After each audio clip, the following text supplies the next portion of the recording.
Hello everyone, welcome to episode 67 of the Cherry Heart podcast.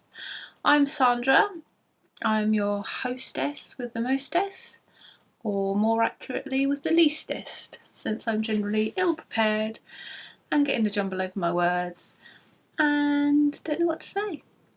So yes, that's the main selling points of this podcast for you there, just if you're new, to really entice you in.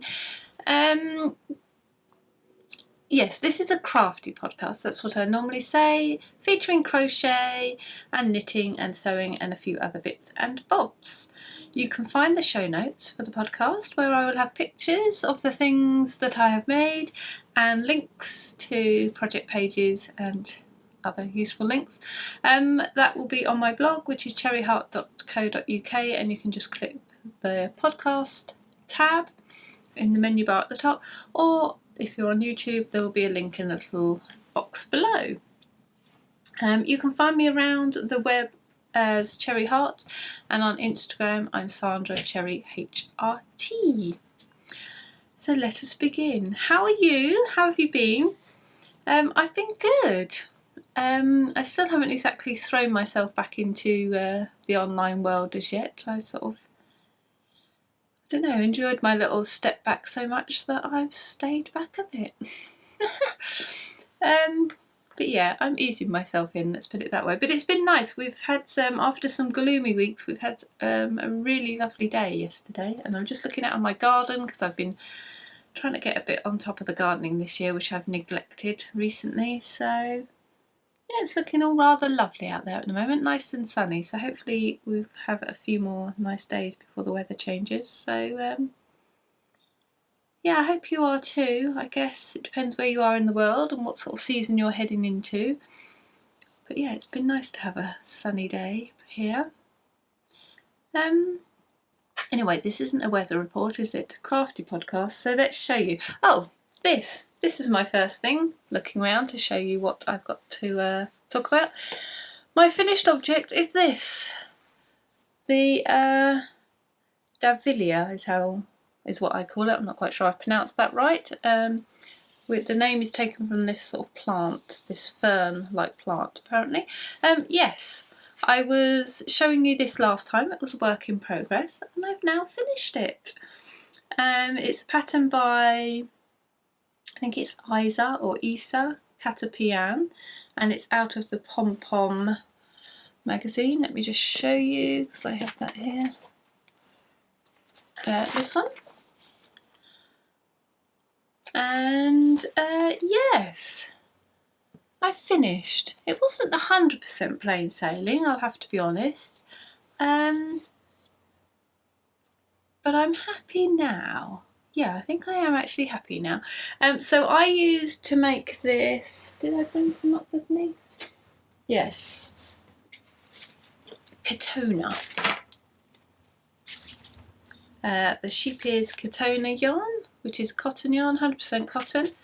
And I've used 10 balls to make mine, almost. I've got a little bit left. But I did sort of jiggery-pokery with the sizes because this isn't the yarn called for in the pattern. So I did have a few problems with that. I think last time I'd spoken I'd made the back and I wasn't quite sure on the sizing.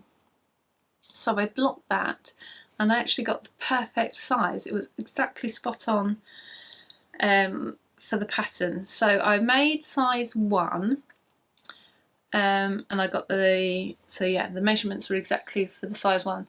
So I used the stitch count from size 1, that worked out perfectly. Now, is that right? Or am I telling a complete porcupine there? Or did I make size 2?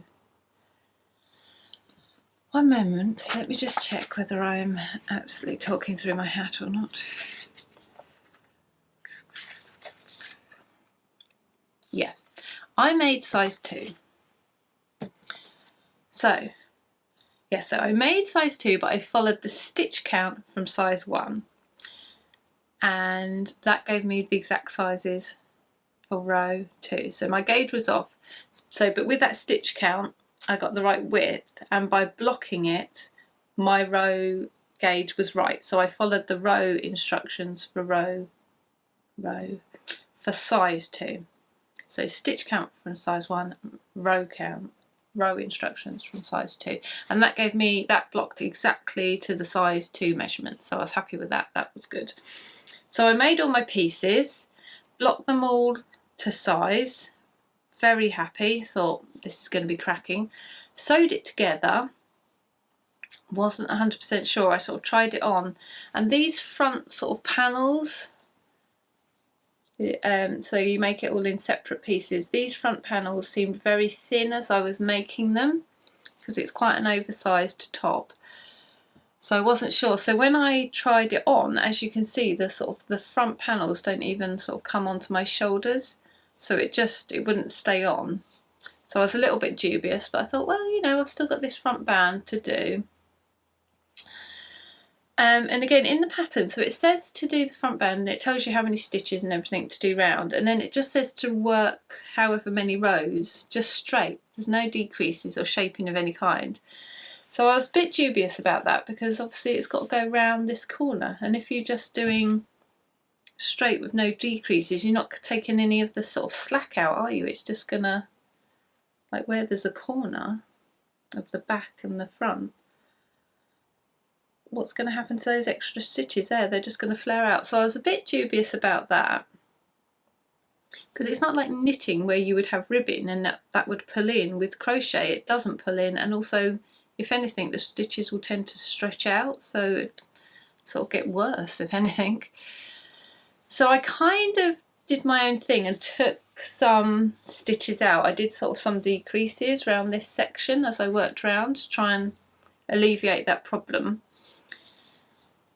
And I tried it on, and I did a few more than it said as well, because I'd sort of did a couple of rows, tried it on, and not there yet, did a couple more rows, tried it on, sort of the number it said in the pattern still wasn't there, so I tried a couple more rows,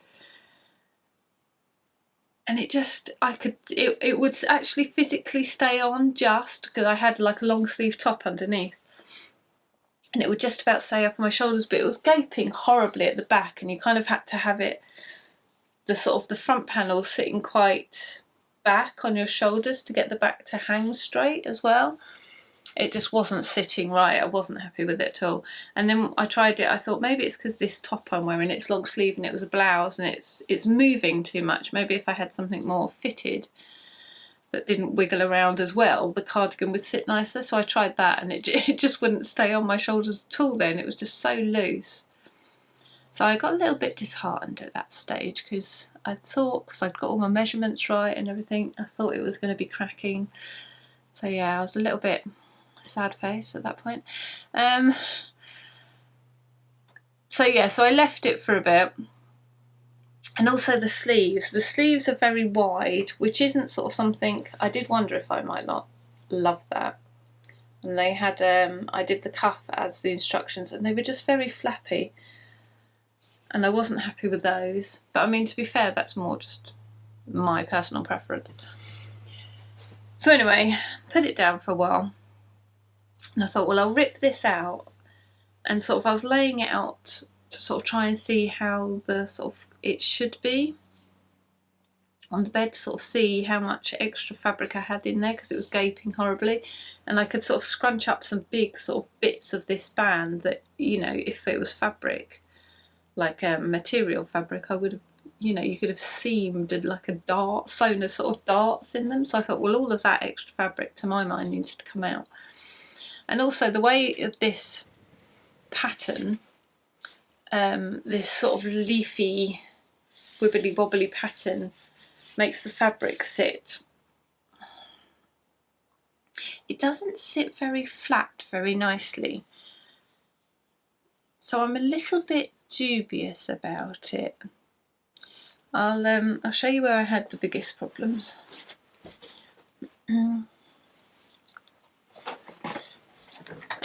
Oops.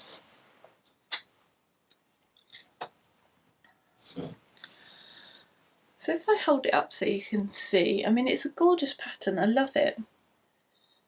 But the gauge given in the book is rather strange. It says do these sort of looser, sort of taller treble stitches or US double stitches to get gauge, which to be honest I didn't 100% master.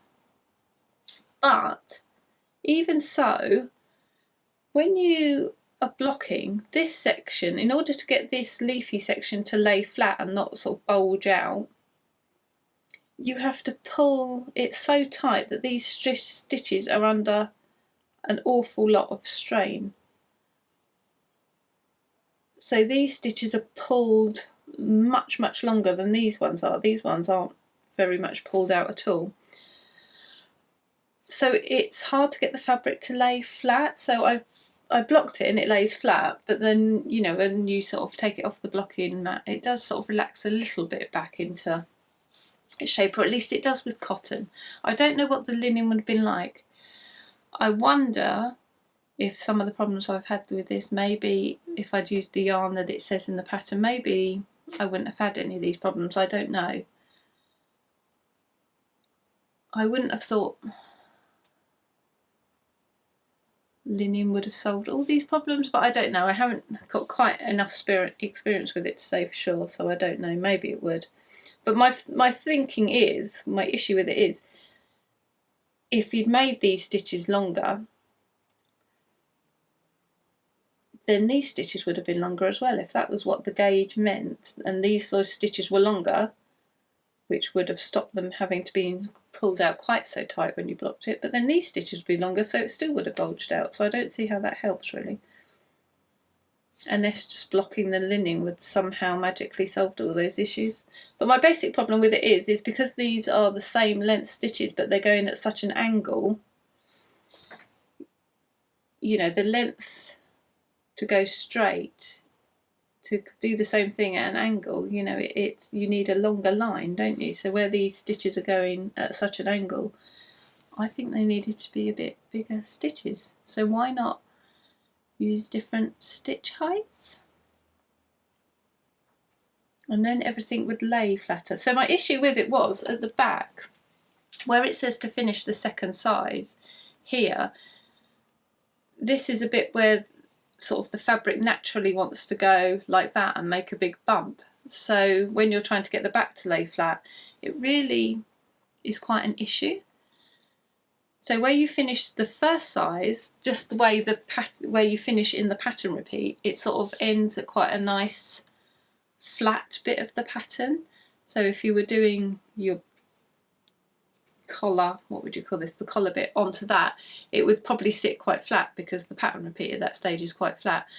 But where it finishes for size 2 and also for size 3, by the way, because the length was the same, it finishes in an awkward place in the pattern, so the collar just doesn't sit flat at all, which makes me kind of wonder if those sizes were tested, because wouldn't that have come up when people made it? Wouldn't they have sort of said, you know, if you stop the pattern repeat somewhere else, it wouldn't add much length, but then you wouldn't cause this problem. So anyway, in conclusion, if I was making this again, and I don't think I will, to be honest, if I was making this again, I think I would add an extra 2 rows to the second size length, so that it just ended in a little bit of an easier place. And the other thing, the problem for me that this pattern, this stitch pattern, this leafy pattern causes, is just because it doesn't sit entirely flat, it just makes this sleeve ripple. You can tell when I've got it on actually a bit more. I'll put a prancy around video in for you so you can see me wearing it. Let me just sort my sleeves out, because I've got baggy sleeves on this blouse as well, which is another thing I'm not 100% sure of, but I like the look. I'm just not great at wearing it, but I thought they go together well though. Ooh, so let me see if I can show you. See how it bulges out a little bit on the leafy parts? So it makes this kind of wobble in and out on the sleeve. It just doesn't sit nicely. So I redid these cuffs as well. I actually took quite a few stitches out of these cuffs as well to try and sort of just pull it in a bit and alleviate that kind of bobbled effect. It was waving, like almost sitting like this when I had the straight stitches.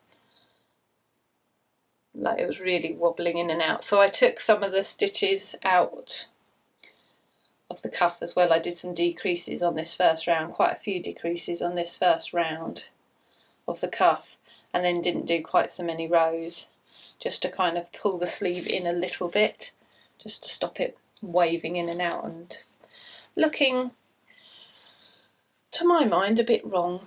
So here we go. Let's see if I can show you. Now the dog's looking like he wants to come in. So I did the tassels. I like the tassely bit. That was good. Well, it wasn't fun to do, but I do love the look of it. So very happy with those. Yeah, but overall, now I've redone this collar and taken a load. I mean, I had like a ball of yarn left over, so I did this straight, frogged it all, and had another whole sort of ball of yarn like that left over of all the sort of stitches I'd taken out around this collar. So I really have kind of pulled the back in quite a bit just to get it together enough to sit on my shoulders. I mean, to be fair, I have got quite a rounded shoulder and I've got quite rolled shoulders as well, so maybe it's just a style that doesn't suit me particularly well because it just wants to fall off. You know, if I'd made it as written, it would just want to fall off my shoulders. I should probably, I'm in between showing you and talking to you, aren't I? I'll let the dog in and then we can resume.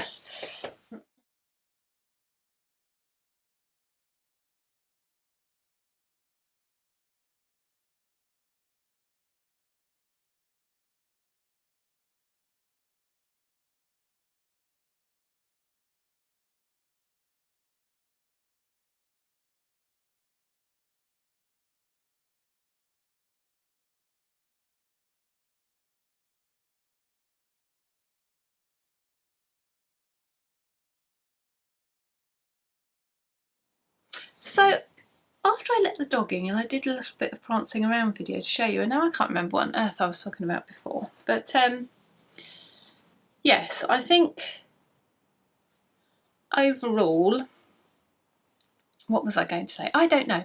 I think I'm happy with it basically. Now I've taken all of this fabric out and I've really pulled this in, and it does actually sit on my shoulders just as I imagined it would from the sort of pictures in the pattern. It is only just sitting on, but that's how it is in the pictures as well. So that is what I wanted. I just didn't want it to just fall off for me to be waking it up every 5 seconds, which I don't have to now, which is okay.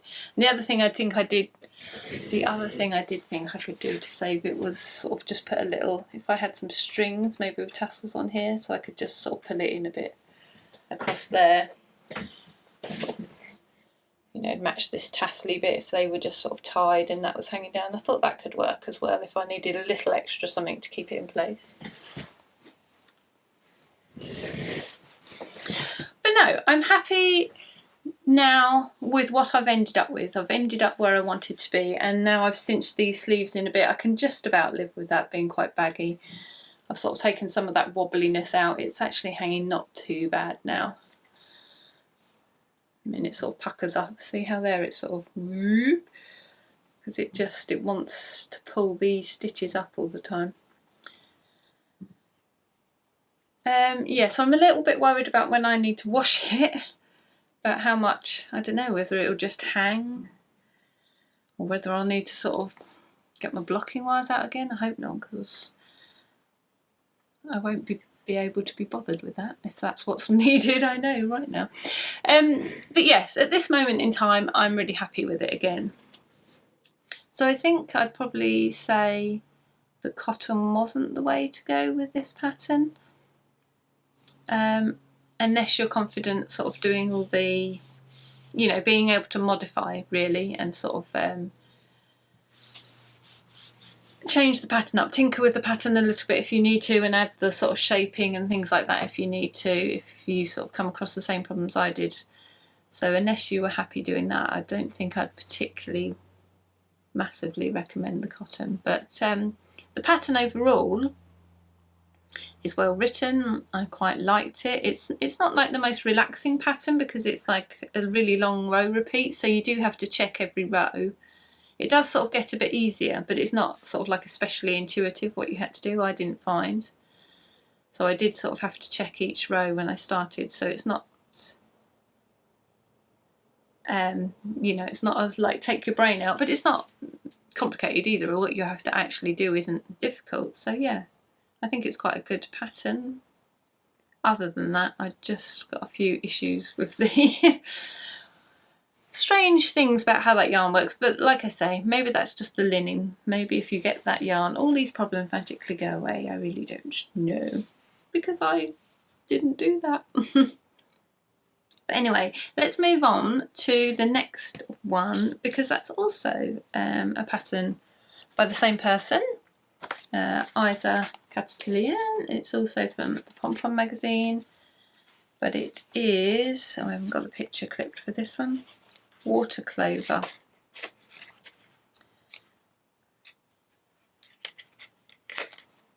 It's this one.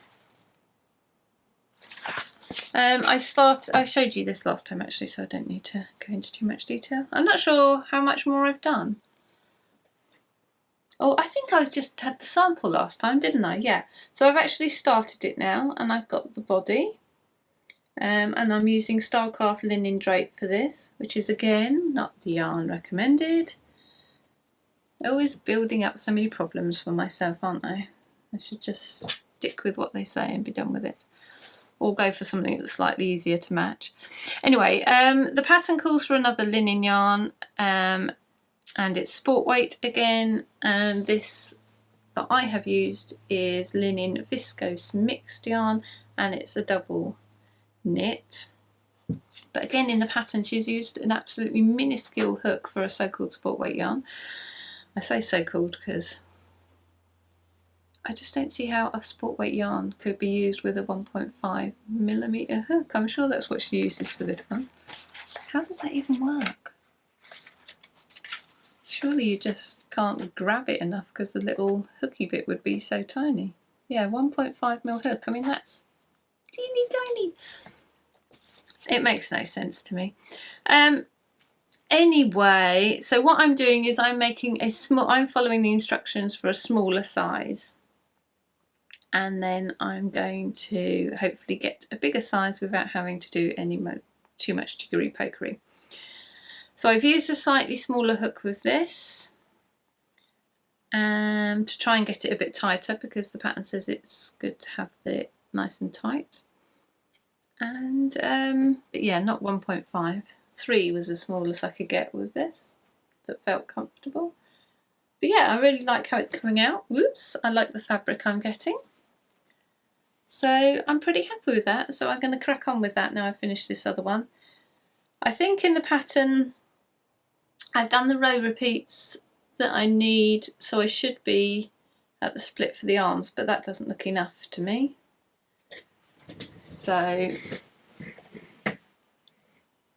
it'd make it very, well, I suppose it could be though, if it's got a long armhole, although my arm is actually up here. This is blowing out like crazy.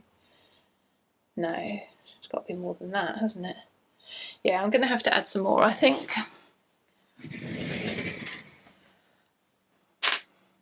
Given that my gauge is massively bigger. How come? I don't know, this gauge, it baffles me sometimes. This gauge business.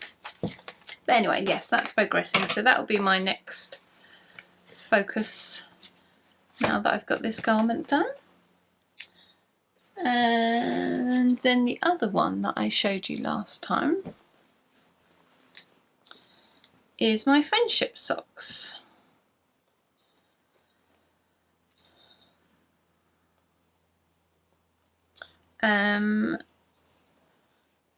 Yes, I've finished the first sock now, which is looking delightful. Let's see if we can put that on a... Let's move the stitch marker over. So I haven't done that yet. Let's pop that on this one.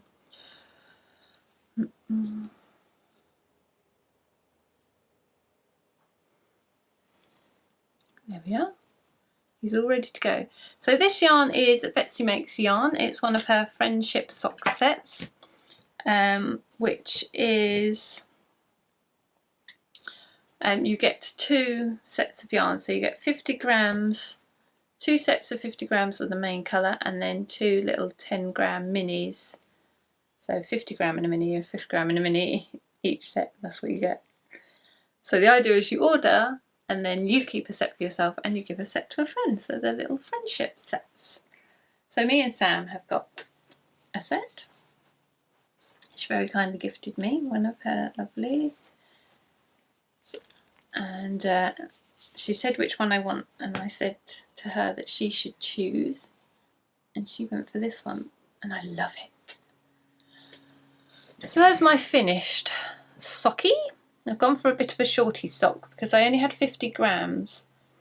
I was a bit worried I wouldn't have enough to do sort of a full length sock, but I'm pretty sure I would have done really, because it only takes me, I'm repeating everything I said in the last episode. This is going to be boring as anything, isn't it? Sorry.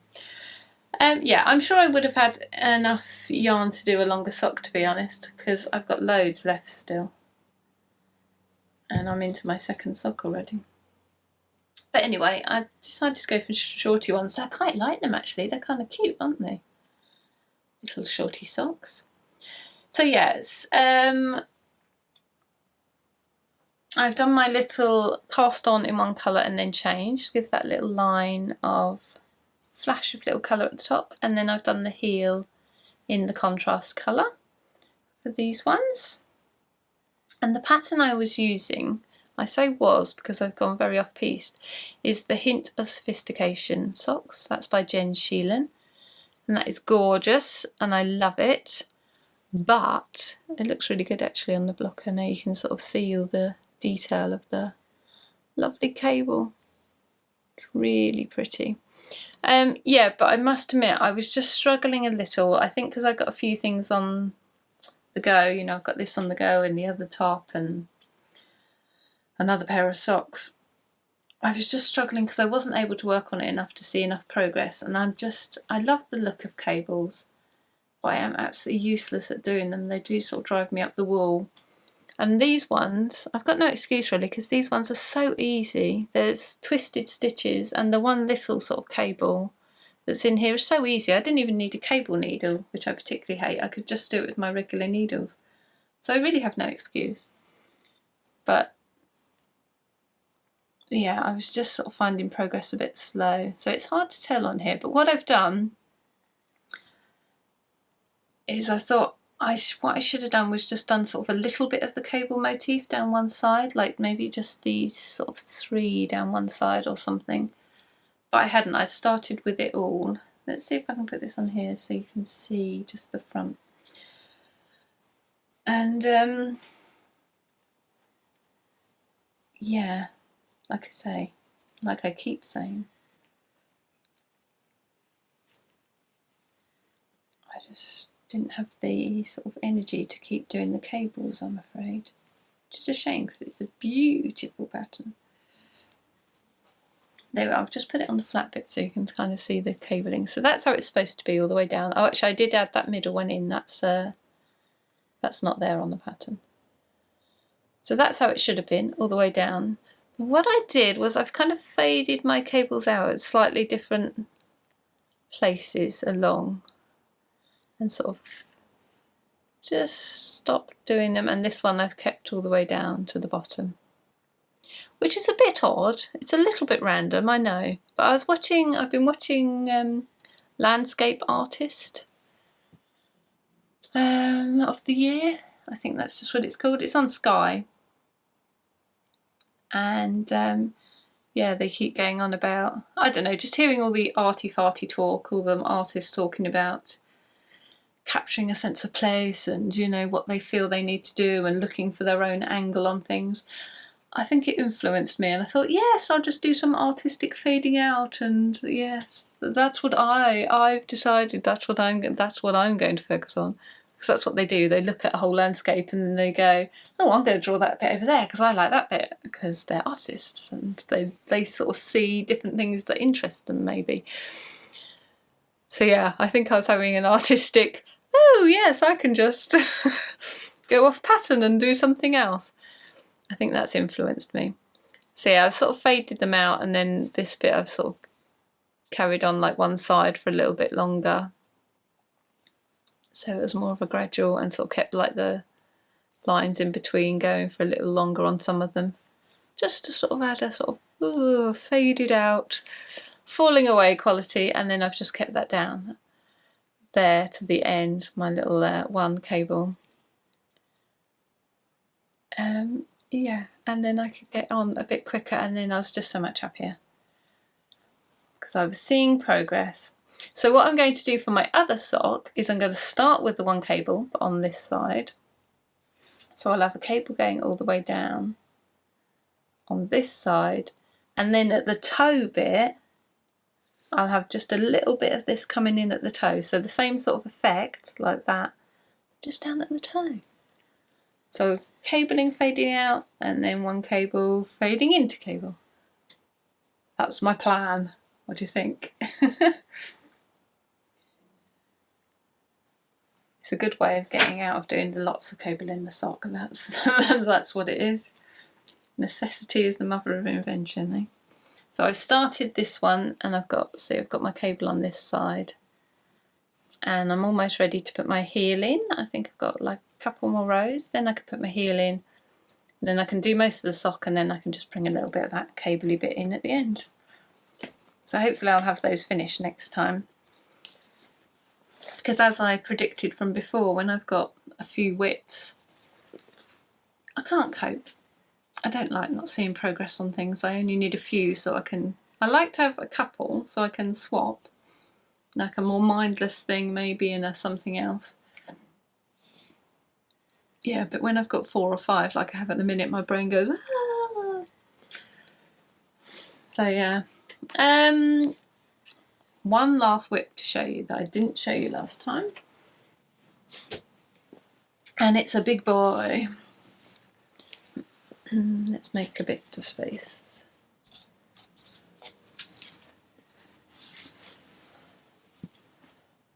It's a blanket. Oh look, it fell. Oh, so it can still fall. It's not perfect. You go on there and behave. Right, that's it. Yes, a blanket. There isn't much to show blanket-wise yet, because I've only just started, and it's going to be a slow one. This is, what do they call those long-term projects? They've got a name, haven't they? Which I can't think of. You know, like the acronyms, FO for finished object and WIP is work in progress. There's some acronym for project that's going to take ages to complete. So I can't remember. But anyway, let me show you what I have got. Lots of grannies. Little tiny grannies. Yeah, so many moons ago, I think it was when I was podcasting. I think I showed it on the podcast back in the day. I'll pop a picture up there so you can see. Yeah, I made a skirt of all these little granny squares, sort of on the bottom, and like just a plain top. Got very excited about that project, really liked it. I wore it quite a bit, but now it's a bit short, to be honest. It's above the knee, and I don't really get my knees out these days. So that's a shame. I was saying to my mum about it the other day, and she said, well, just undo the bottom bit and add some more on. I was like, could do that, couldn't I? Anyway, so when I was making that skirt, the point is, when I had the bottom bit that was just the granny squares, I was like, oh my goodness, that would make a fab blanket. So I've kind of had it in my head to do it as a blanket one time. So what I have done is started said blanket. Now the yarn I used for the skirt was Debbie Bliss Baby Cashmerino in various different colours. But at the time when Debbie Bliss was making that yarn, the colours would change all the time. The cashmerino colours would change all the time, and they would quite often be replaced with something similar but not quite the same, so you would then have to buy more, and it was all a bit frustrating, to be honest. So, and I wasn't going to make a blanket in cashmerino anyway because it was too expensive. So I'd sort of held off finding a substitute that had a decent sort of similar colours, because I really like the colours of the palette I had. And yeah, and then Starcraft brought out the Bambino and the Bellissima yarns. It hasn't got the band on, but that's an example of it. So it's exactly the same yarn, it's 100% acrylic, but it's got this nice lovely, it's sort of spun up in a different way, so it's got a completely different feel and look to it than like the Starcraft Special. It looks almost like a sort of bamboo-y type yarn. It's got a different twist and it's got a sheen to it, and it's soft and it's beautiful, and it's basically the acrylic version of Baby Cashmerino, if you ask me. I mean, it's not quite as soft and as precious as Gorgeous, because obviously Cashmerino and acrylic can't directly compare, but this is as close as you can get, I think. It's really lovely. Let me just let the cat in. I have a cat visiting me now. The dog is going to be outraged, but I thought I'd bring the cat to show you. You haven't been on for ages. You don't really make an appearance, do you? He comes in and then there's a chair over there and he just sits on that. But he's going to go now. Are you going? You're not staying? Nope, he's off. He gives you the tail, that's all you can have. And he's out of here. Are you going to sit on your chair, or have I outraged you and now you've got to leave? Yeah, he's thinking about leaving now. You pick me up. That wasn't the arrangement. It's not part of the deal. I come, I sit on the chair, I go. That's it. I've crossed a line. Anyway, where was I going? Oh yes, let me show you the colours. So I've got quite a sort of muted vintagey palette that you can't really even see because it's in here. Let's pull some of these up. So we've got a lot of this sort of duck eggy, sagey colour. Got the mellow yellow. This brown is someone else. They didn't have a brown like that in the Starcraft ones. I can't remember what that was. I think it might have been a Rico actually. Rico Baby Soft maybe? I'll pop it, I think I'll have it on my Ravelry project page, so there'll be a link in my show notes if you really want to know. The pink, that's a Bambino. There's a nice reddy burgundy one, that's Bellissima, that's Bellissima. Bellissima, I think, possibly Bambino. Same thing anyway, it's exactly the same stuff, they've just got a different band. Lots of cream, and then I've got a couple of greens. These were other people as well because they didn't, I think, well they have got a green, the Bellissima, but it wasn't what I wanted at all. I should have another green in here somewhere. This one and this one. Yeah, so they didn't have any greens, anything like this colour or anything. It's an olive greeny, sort of really acidy olive greeny colour, which it's nice for certain things, but it's not really one I'm particularly drawn to. I prefer more jadey colours, generally speaking. Got a spare in there. Where did that come from? Yeah, so those are my colours, and then this is the outside colour. Oh my goodness. This is hard to show on camera. These are all my middle colours, and these that are going to do these two rows, so a middle and just one row. I'll show you the right side. Like these, and then round it, the third row, and join them all together is going to be this, which is the Bambino in, I think it's sage. I always think it's just a duck egg colour, but I think it's called sage. So yeah, they'll all have that as the background. Gorgeous. Lovely. Yummy. So yeah, that's about as far as I've got. So I have a bag of middles that I need to weave in the ends and put the next round on and weave in the ends again. And then I've got a bag of these ready for joining. And yeah, that will just plod along. But what I wanted was just something, where I made my Battenberg last year and I made the scrappy blanket before that.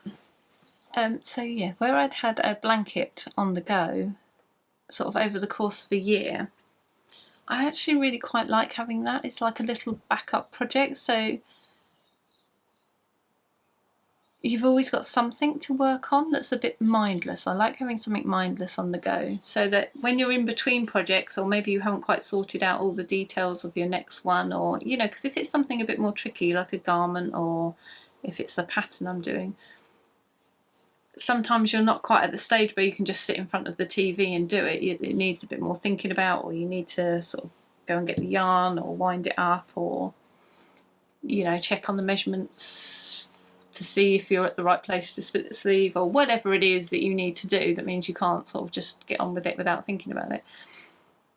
So it's just nice to have a little backup. Oh, I'll just do a couple more rounds on those little things then while I'm, you know, God forbid I should sit of an evening and watch telly and not do something. That would be such a waste of time, wouldn't it, right?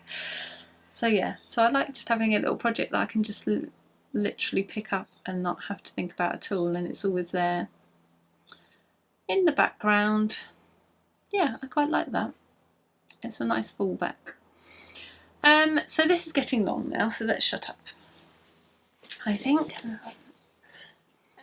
Yes, that's all I've got to show you, I think, of what I've done and what I'm doing anyway.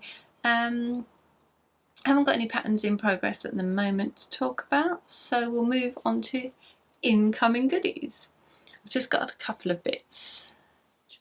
So I went to a little knitting or crafty crocheting little meet-up the other day. With a group of us tried to meet occasionally, and yeah, we have a sort of yarn swap there, so we can sort of take things in and pop them in the pool, and if there's something you like and the person agrees, you know, you can take it out again.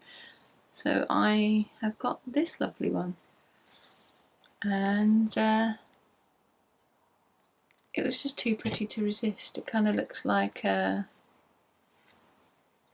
I don't know, I thought a sunset, or what was it called? It's called Ophelia. Yeah, I think it looks like a really bright, exciting sunset or something. I don't know Ophelia, so I don't know if sunset comes into it.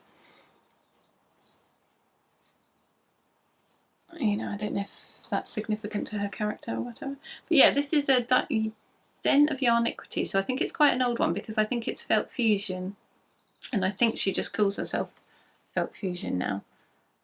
I'm not quite sure. But yeah, that was too beautiful. So I swapped that with Lou, who's lovely foxy yarn. Thank you, Lou, I love it. So that's just screaming socks to me.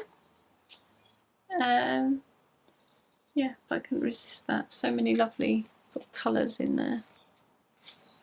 And then this one was a gift from lovely Marta at Martushka Yarns.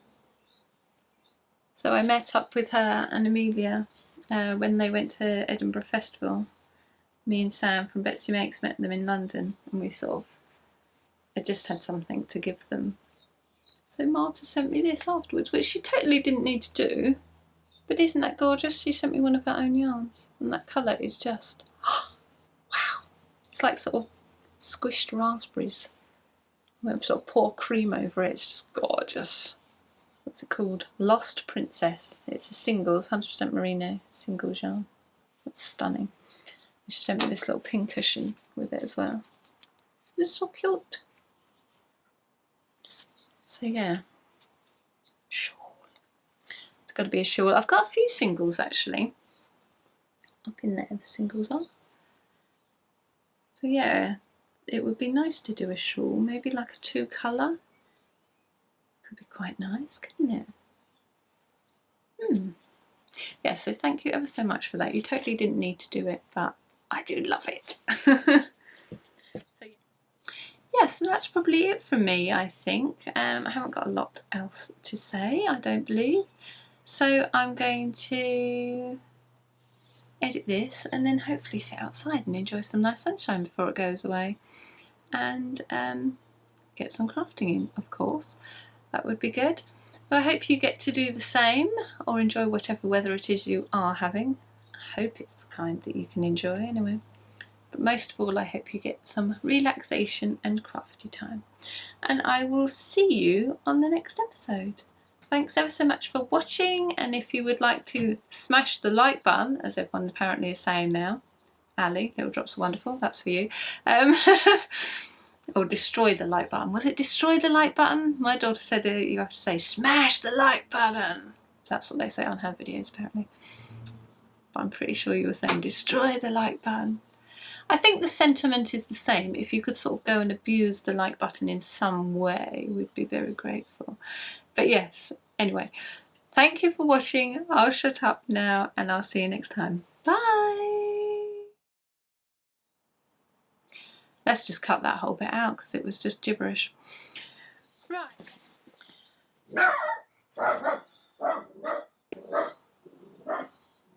We've been doing well, I suppose. Do, do, do, do, do, do, do, do.